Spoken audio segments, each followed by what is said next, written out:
Frères et sœurs de l'émission Le Royaume des cieux. Le royaume des cieux est dans les cieux. Nous nous sommes formés sur cette terre. Il nous faut donc faire très attention pour que des tas d'hommes formés et de femmes formées sur cette terre, nous puissions très simplement trouver le chemin pour aller dans les cieux.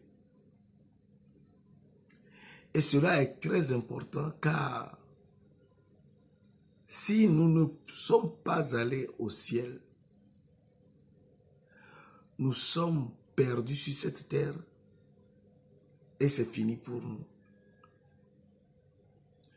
Et il nous faut prendre l'échelle comme les anges et aller dans les cieux. Aujourd'hui, nous voulons parler sur humilions-nous. Et c'est très important de nous humilier afin que le Seigneur nous montre le chemin pour le ciel. Car nous oublions souvent une chose, c'est que c'est le Seigneur lui-même, le Dieu de gloire. C'est lui-même qui a créé les cieux et la terre. Dans Genèse 1, verset 1, que j'aime souvent te lire, au commencement, Dieu créa les cieux et la terre. Au commencement, où il n'y avait rien. Et donc, il faudrait qu'on fasse très attention pour savoir que c'est Dieu qui a créé les cieux et la terre. Et savoir également qu'avant de créer les cieux et la terre, il s'est créé lui-même. Car Dieu est invisible. C'est l'esprit. On ne peut jamais le voir. Il s'appelle la parole. C'est lui la parole. Qui est lumière. Dans Colossiens verset 15, la parole de Dieu nous dit, il est l'image du Dieu invisible, le premier-né de toute la création. Et donc, le Dieu invisible, qui est l'esprit, se révèle à tout le monde en tant qu'homme. Il se révèle à tout le monde en tant qu'homme. Pourquoi? Pourquoi il se révèle à tout le monde en tant qu'homme? Et il créa les cieux et la terre. C'est très important de savoir pourquoi Dieu invisible, l'esprit, se manifesta en chair et est l'image du Dieu invisible, le premier-né de toute la création. S'il est le premier-né de toute la création, il faudrait qu'on sache que c'est lui que l'Éternel a créé, la première de toutes ses œuvres, avant même ses œuvres les plus anciennes. Proverbe 8, verset 22-23 nous dit, l'Éternel m'a créé la première de ses œuvres, avant ses œuvres les plus anciennes. Verset 23, j'ai été établi depuis l'éternité, dès le commencement, avant l'origine de la terre. Et donc, avant même l'origine de la terre, avant que Dieu ne crée les cieux et la terre, dans l'éternité de l'éternité passée, il s'est créé lui-même. La première de toutes ses œuvres. l'Éternel m'a créé. Donc c'est moi, l'Éternel a créé moi, quelqu'un, m'a créé. Donc c'est a créé moi. Qui est ce moi-là? Proverbe 8, verset 12 nous dit, moi, la sagesse, j'ai pour demeure le discernement et je possède la science de la réflexion. Donc, l'Éternel a créé en tant que première de toutes ses œuvres, moi, la sagesse. Et donc, moi, la sagesse est la première, le premier-né de toute la création. Et s'il est le premier-né de toute la création, pourquoi l'Éternel l'a créé le premier-né? Le Dieu invisible a créé le premier-né, puisque nous avons lu tout à l'heure dans Colossiens verset 15, il est l'image du Dieu invisible, le premier-né de toute la création. Et donc, la parole de Dieu nous révèle cet aspect. Dans Genèse 1, verset 27, Dieu créa l'homme à son image. Donc, c'est l'homme, moi la sagesse, créée, et moi est l'homme. Dieu créa l'homme à son image. Il est l'image du Dieu invisible. Donc, le Dieu invisible créa l'homme à son image. Donc, cet homme est l'image du Dieu invisible. Ensuite, il le créa à l'image de Dieu. Qui est créé à l'image de Dieu? C'est très important de le savoir. Dans 2 Corinthiens 4, verset 3-4. 2 Corinthiens 4, verset 3-4. Nous avons lu la dernière fois. Si notre évangile est encore voilé, il est voilé pour ceux qui périssent. Verset 4. Pour les incrédules, dont le Dieu de ce siècle, qui est Satan, le diable, le chérubin créé le 5e jour, plein de sagesse et parfait en beauté,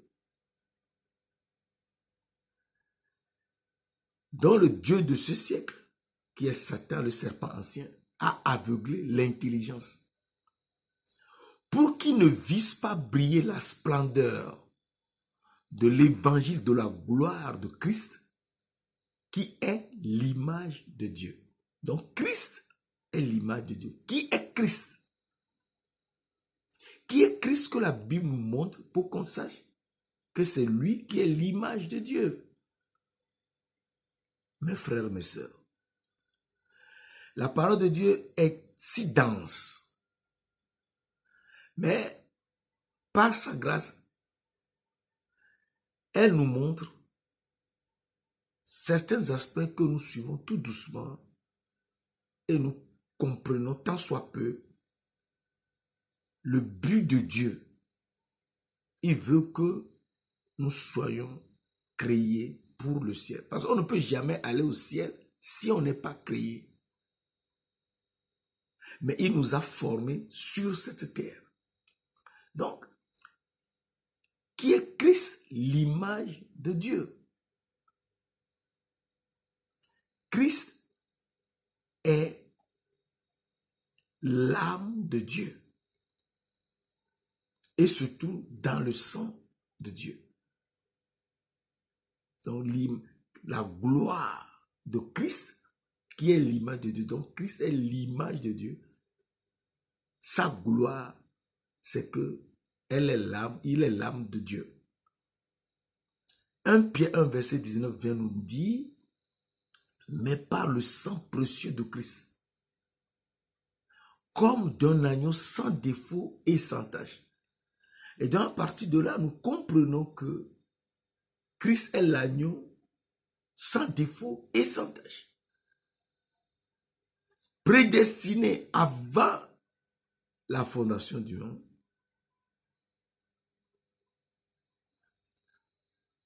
pour que nous soyons saints. Et c'est très important. prédestiné avant la fondation du monde et manifesté à la fin des temps à cause de nous. Donc c'est à cause de nous que Christ s'est manifesté en tant que l'âme de Dieu. Et l'âme de Dieu est venue pour sauver les âmes invisibles que nous sommes. La femme est l'âme invisible. Et donc, Genèse 1, verset 27 que nous lisions, Dieu créa l'homme à son image.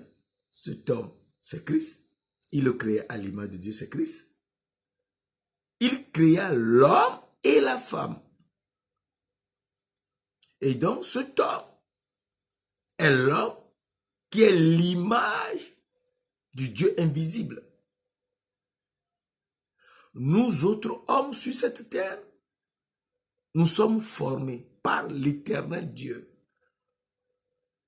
Donc, il y a une nuance qu'il faut très cerner. L'homme créé était dans le ciel avant même la fondation du monde. Et l'homme formé est formé sur cette terre après que les cieux et la terre ont été créés. Et donc l'homme formé, Genèse 2, verset 7, l'éternel Dieu forma l'homme de la poussière de la terre. Cet homme doit tout faire pour être créé. Et pour être créé, il y a un aspect très important que nous devons suivre. Il créa l'homme et la femme. Donc c'est la femme en fait qui est cachée dans l'homme qui est formé et qui doit rechercher son créateur. Jérémie 31, verset 22 nous dit, « Jusque à quand seras-tu errante sur cette terre, fille égarée, car l'Éternel crée une chose nouvelle sur la terre. La femme recherchera l'homme. » Donc nous sommes femmes, nous tous. Et c'est ça qui est extraordinaire. Nous tous, nous sommes la femme de l'homme créé avant l'origine de la terre, avant l'origine de la terre, avant que ce monde ne soit créé. Dieu, le Créateur, a en vue que nous soyons femmes pour lui-même. Et il nous a cachés dans un homme formé et il nous révèle afin que nous suivons sa voie pour le trouver. Mes frères, mes sœurs, alors il nous montre sa voie. Comment faire pour le trouver? Et c'est ça le thème que nous développons ce matin. Humilions-nous. Il faudrait qu'on s'humilie pour le trouver, sinon on ne peut jamais le trouver. Alors il nous dit, dans le psaume 95, verset 6 et 7, venez, prosternons-nous, humilions-nous, fléchissons le genou devant l'Éternel, notre Créateur. Verset 7. Car il est notre Dieu et nous sommes le peuple de son pâturage. Le troupeau que sa main conduit. Le troupeau que sa main conduit. Oh, si vous pouviez écouter aujourd'hui sa voix. Je reprends. Oh, si vous pouviez écouter aujourd'hui sa voix. Donc, il faudrait écouter la voix de l'Éternel, notre Créateur, pour pouvoir être sa femme. Car, dans Genèse 2, verset 18, l'Écriture nous montre un aspect très important de la femme qui sera formée. et qui était cachée dans l'homme formé. Et cette femme formée, qui était cachée, doit trouver l'homme créé depuis l'éternité passée. Alors, cet aspect est très important. Très, très, très important. Qu'il faudrait consulter doucement la parole. Et la parole de Dieu nous dit, oh, si vous pouviez écouter aujourd'hui sa voix. Et donc, il faudrait qu'on écoute sa voix, la voix de l'Éternel, notre Créateur. Alors, il nous dit dans Genèse 2, verset 18, je fais très attention afin que tout le monde lise les versets bibliques et suive la parole de Dieu pour être lui-même rempli de la sagesse de l'Éternel, notre Dieu, pour le suivre. Alors il dit dans Genèse 2, verset 18, l'Éternel Dieu dit, il n'est pas bon que l'homme soit seul. Je lui ferai une aide semblable à lui. Donc ici, l'aide semblable que l'Éternel veut faire, l'Éternel Dieu veut faire à l'homme qu'il a formé, était donc la femme. Mais la femme doit écouter. L'Éternel Dieu dit, il n'est pas bon que l'homme soit seul. Je lui ferai une aide semblable à lui. Donc cette aide semblable doit écouter l'Éternel. Si on n'écoute pas la parole de l'Éternel, notre Dieu, on est perdu. On est perdu. Et dans Genèse 2, verset 22, l'Éternel Dieu forma une femme de la côte qu'il avait prise de l'homme et il l'amena vers l'homme. Alors, il s'est passé quelque chose de très important. Et cet aspect, il est très important que nous le connaissions. Genèse 2, verset 23, l'homme dit. Ah, l'homme formé dit. On avait vu tout à l'heure dans Genèse 2, verset 18, l'Éternel Dieu dit. Ensuite, dans Genèse 2, verset 23, l'homme qui est formé par l'Éternel Dieu, dans Genèse 2, verset 7, l'Éternel Dieu forma l'homme de la poussière de la terre. Alors, cet homme formé dit, ah, celle-ci est l'os de mes os, la chair de ma chair. On l'appellera femme. Ah. Donc, l'homme que l'Éternel Dieu a formé aussi parle. Tout comme l'Éternel Dieu même dit, il n'est pas bon que l'homme soit seul, je lui ferai une aide semblable à lui. Donc, ça fait la deuxième personne qui a parlé. La troisième personne a parlé, c'est que l'Éternel Dieu veut maintenant que la femme le recherche et le trouve. Ce que nous avons lu tout à l'heure dans Jérémie 31, verset 22. Jusque à quand seras-tu errant, fille égarée? Car l'Éternel crée une chose nouvelle sur la terre. La femme recherchera l'homme. Donc la femme qui doit rechercher l'homme, eh bien, doit savoir qu'elle était d'abord formée et elle ne doit écouter que la parole de l'Éternel.